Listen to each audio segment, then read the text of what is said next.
Hi, I'm Amanda from the Heart Foundation, as is my colleague Kerry joining us there. Thanks for choosing to come to our session today. Well, that's the first bit completed. I've got the slides up. So I'm going to talk to you about a project we ran in conjunction with Heart Foundation and the PHN in Gippsland, working with primary healthcare nurses to increase the risk assessment done on patients down in Gippsland. So you probably know all these stats and figures, so I won't go through them, but just that the issues in Australia with high blood pressure, high cholesterol, smoking, diabetes and overweight. Now when we look at those risk factors individually, there can be a limit as to what they show us about the patient. So if you combine the risk factors together, you get a better picture of what the actual risk is for the patient of developing cardiovascular disease in the future. So one tool that we've used is the absolute cardiovascular risk calculator, and this has been developed by Diabetes Australia, Kidney Health, Heart Foundation and Stroke Foundation, and I've got the website there for those of you who haven't used it. It's a really good tool to use. So one thing about this is that you can enter your patient's information on there and it comes up with a really good indicator for you and that patient as to what their risk is. And the thing I love about this tool in particular is you can add in different figures so you can change it. So with this patient here, we added in the figures, their risk was 19% of developing heart or stroke in the next 5 years. When we took away their smoking, that decreased down to 10%. So it's a really good motivational tool for patients. So you can change any of those risk factors that they've got. And that way they can think, well, I might be able to modify one risk factor and look, that will impact on my overall risk. So it's something that you can use to discuss with the patients as well. So knowing all that individual risk is not as good as looking at the overall risk and that there's tools out there, why aren't doctors and nurses and other health professionals using this as an approach to risk assessment? So we found out talking to the nurses out there that often the tool's not available. So that tool can be downloaded onto computers, which is easy to do, but other practices were choosing to use other tools which do a similar job, but often they're only downloaded onto one computer in the practice. So people were sort of having to go to that one computer. Staff were often unaware of that evidence, so not knowing that they're better to look at the overall risk rather than just individual risk factors.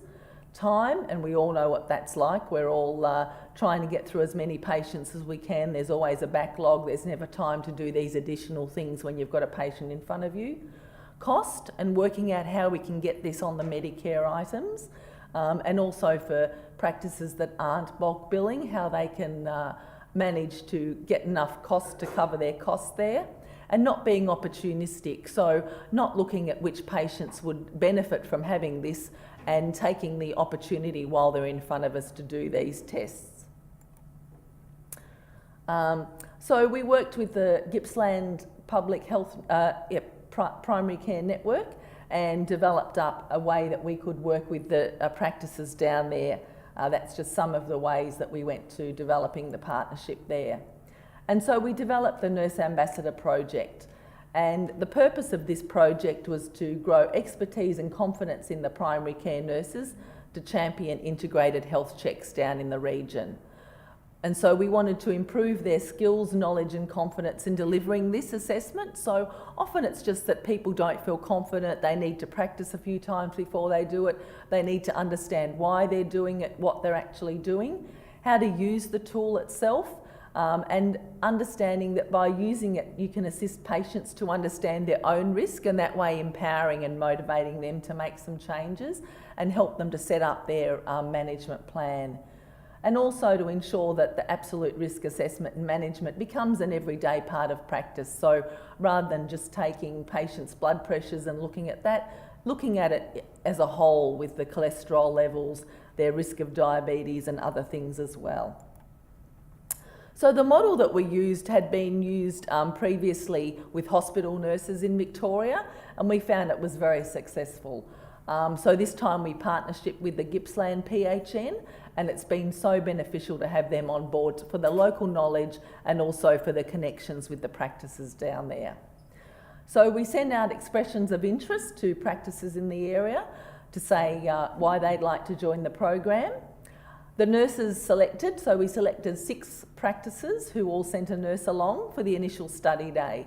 And part of it, as you'll see there, is these networking and professional development days. So often, as you'll know, coming to days like this are just so beneficial. Everyone sits in their own practice having the same problems, the same issues, trying to save the same problems. But when we all come together and talk about them together, it really makes a difference. The nurses all developed individualised activity plans. So we find that often when you're involved in a project, you get told, right, you're going to go back and you're going to increase this and you're going to change this and you're going to implement this activity. So what we like to do with our nurse ambassador programs is ask the nurses to identify the problem themselves and to then develop some activities to overcome that problem. So if the problem was that they weren't identifying the patients, that's the first step. Whereas if some practices were identifying the patients but just not undertaking the assessments, then that would be the activity they want to undertake. So it really means that it fits with what they need in the local context. The Heart Foundation provided practice visits, so going out and supporting the nurses through the change, through developing their activity plans, and also helping to overcome some of those hurdles. Sometimes it's great just to have an outside person come in, talk to the colleagues in the practice and just, encourage and try and motivate the others around them to work. So we provided support from the practice and the Heart Foundation. So when it came down to implementation, what did we actually do? We had 3 face-to-face workshops and we held them in Gippsland so the nurses didn't have to travel. It is quite a wide-ranging area though, with quite a few mountains for the nurses to tackle, so we did have to make sure that we had it in a location that they all could travel to. Each practice developed a workplace activity plan and then did supporting documents to back that up. So if they needed to do data collection, they were able to do that. If they were able to get resources on board, they did that as well. They developed their workplace activity plans, and then when they completed their plans, they presented them to each other in a forum as well. So just that sharing gave each other ideas of, oh, I could have done that, that's a good idea, let's go back and implement that in my practice. So that sharing always makes a difference. There's opportunities for networking and collaboration, and the quality improvement approach was used throughout so that they could make changes, see what worked, what didn't work, and then try again. So the practices did all sorts of activities across the region. They all did data collection to start off with and identify what patients they could be doing these absolute risk assessments on, how the data is being collected now, what improvements they could make, education of colleagues and surveying colleagues to find out where the knowledge gaps were within their own practice, identifying and notifying target patients, and so some nurses did that by phone call, some did it by letters, some did it by notices up in the waiting room, identifying opportunities to undertake assessment. So this was a big thing that all the practices really thought through and really came up with some great opportunities. Often a woman will only come in for a pap smear. That might be the only time they visit the practice. Bring that up during the discussion, whether you do the assessment then or get them back for another appointment depending on how your practice runs. As it's a rural area, they did a lot of Q fever vaccinations down there, so the people coming for Q fever vaccines, that might be the only connection they have with the GP. So looking at what their opportunities might be. And opportunities to use Medicare items. Often nurse-led initiatives can use additional Medicare items. So looking at how we can use the bulk billing system there. As they undertook the assessment of patients, they entered results in patient history. So one thing that they found when they looked at the data collection was that often patients would not have blood pressure or their cholesterol actually noted in their history. Oh, excuse me. We're really getting in the dark here. Thank you. Thanks. They also, the nurses also looked at how they could use the resources that were available for patients and for staff as well. So looking at things that the PHN had developed and also the Heart Foundation. And what the project achieved was improved knowledge and confidence around risk assessment. So we found the nurses themselves and then their colleagues also had a greater understanding of why it was important to do these risk assessments on the patients. They improved data collection and use, and that was one thing that really struck all the nurses when they started looking at the data that had been collected, that it just wasn't being entered into the system. If it was, it wasn't being very useful, so they were able to really improve the data collection and then be able to use it to improve their care in the practice.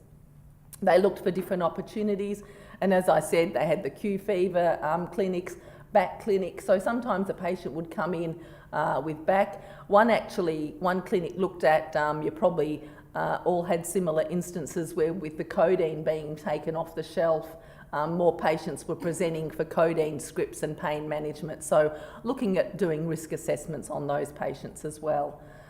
Installing an absolute risk tool on all the clinic computers, increasing the number of patients assessed and management plans being put in place. So getting the patients back and developing plans that were ongoing to manage their care. Resources were developed and used, so a lot of the nurses developed things for use within their own clinics or developed packs to give to patients or to give to their colleagues.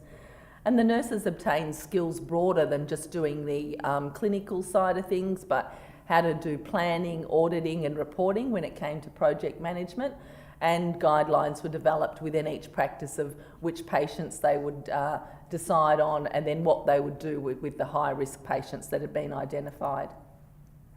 So some of the challenges they came across was lack of interest among younger patients, which was quite surprising for them.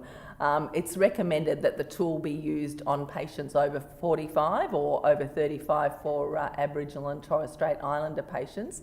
But they found that those around 45 were just so busy with their life, they felt they were young, fit and healthy and didn't need something like this. So often they would focus on the older patients and then try and get the younger patients involved as well. Encouraging staff to see the benefit of the tool. Everyone's so busy and having to think about something else in their day-to-day work was quite challenging. Lack of time was a real challenge, and that was lack of project time. We only run the project over 6 months, so the nurses will continue with a lot of their ongoing work, but for them to get the project up and running and develop their guidelines and that, they were really limited in time. Times that patients are with them, and patients as well as nurses are very busy, and the timing, unfortunately we had Christmas and New Year fall right in the middle of the project time, so that was a real challenge for them. And some of the clinics, whether they were private or used bulk billing, looking at the budgetary constraints and how they can utilise the funding mechanisms available to be able to implement these assessments. So the lessons that we learnt was this model worked in primary health, although we'd only used it in hospitals before. The patients were really receptive when offered an absolute risk assessment, and that was something that the nurses really felt positive about. You know, they were a bit hesitant about whether patients would say, oh no, I'm here for something else, just let me go. But they said a lot of them were very receptive when offered, and that the opportunistic was often better than contacting patients. So if you've got a patient sitting there in the chair and you offer them this other assessment as well, they'll usually be quite receptive, rather than if you ring someone, they're probably cooking dinner or, you know, in the middle of something at home, they're not as receptive as if you're getting them at an opportunistic time. There were some people that preferred other tools, and that's fine, but as long as they're using some other tool.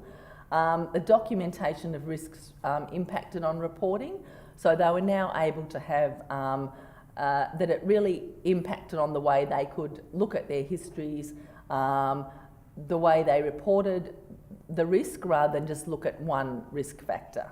And there was a broad range of skills developed by the nurses, and that they really need additional time to understand the ongoing results. We're hoping that over time this will just be embedded into their practice. So I'd just like to acknowledge the Gippsland PHN for their participation. They were a great support in this program.